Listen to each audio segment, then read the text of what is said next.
Hey everybody, welcome back to Horror Trans. My name is Stephanie Bree, and I'm a transgender woman, and I talk about all things horror.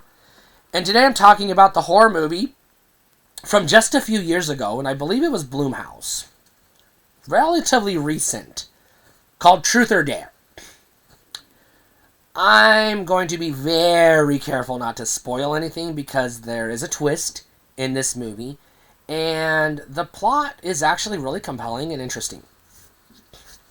So, Truth or Dare boils down to this. You have a group of, I'm going to say college-age adults who go on a, I'm going to say probably spring break type vacation to Mexico, where they get duped into participating in a supernatural game of Truth or Dare that you cannot refuse or you die. And that's the premise of the show, the movie. And people get asked questions, and if they don't answer truthfully or if they don't answer at all, they die. They're given dares that are usually dangerous and or deadly or potentially incriminating. And if they don't do the dare, then they die. And it's that kind of thing. It's very similar to Final Destination, but with a more interesting premise because, you know, Final Destination is just like, well, yeah, we're all going to die at some point. Duh. There's nothing we can do about it. But anyways, I loved Truth or Dare. I can't recommend it enough. So much so that I am very careful not to say anything else about what happens in this movie because I was on the edge of my seat the entire time I was watching this movie, and I was not trying to guess what was going to happen. I was just like, who lives, who dies? I was just like, oh my god, please, you know, just like one of you survive, you know? Because obviously the expectation is you're going to have a final girl question mark, but although that usually applies to slashers, and I don't think this is technically a slasher, although it kind of is, if you consider the, I'm just going to say, game of Truth or Dare that they're playing a slasher killer, because I guess you could consider Final Destination a slasher, whereas death is the killer. Huh. And very similar to Final Destination, their deaths are kind of, hey, you're dying, you can't avoid it, and when they try to avoid it, they cause it kind of situation. Because the game has decided, hey, you broke the rules, it's time to die.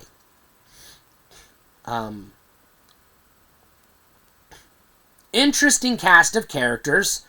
None of them are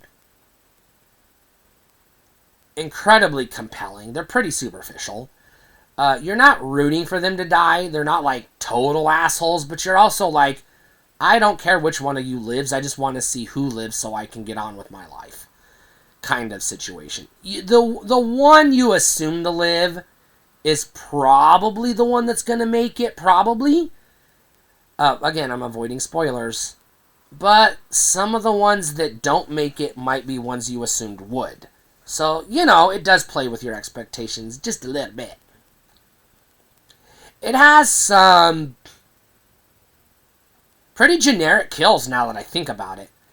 I was trying to remember if any of them were even creative or interesting at all, but they weren't. They were very generic. I mean, we're talking by the books kills. You know, fall and break your neck, fall out the window, hit by a car, shot by a gun, fall off a cliff. And I'm just using examples. None of these are like very specific, although some of them may be close. But it's a lot of that, you know. It's just very generic, you know. There's no Rube Goldberg machines in it where it's like, oh yeah, Mousetrap. No, it's none of that. It's not Final Destination. But it is similar to Final Destination in you broke the rules, death has decided you must die, and if you attempt to not die, you will end up causing your death kind of situation, sort of, in a roundabout way. But also, there's some creepy stuff, there's some scary moments, and there's some good jump scares in this movie. And I say good jump scares as in they got me every time. Not good as in the sense that jump scares are always cheap, but yeah, this one does it well. It's a good movie. You should definitely buy this one. This belongs in your collection, which I'm going to say probably every Blumhouse movie belongs in your... Blumhouse movie belongs in your collection at this point. But hey, we'll take them one at a time, because you never know. There could be a stinker I can't remember who made Midsommar, but whoever it was, fuck them.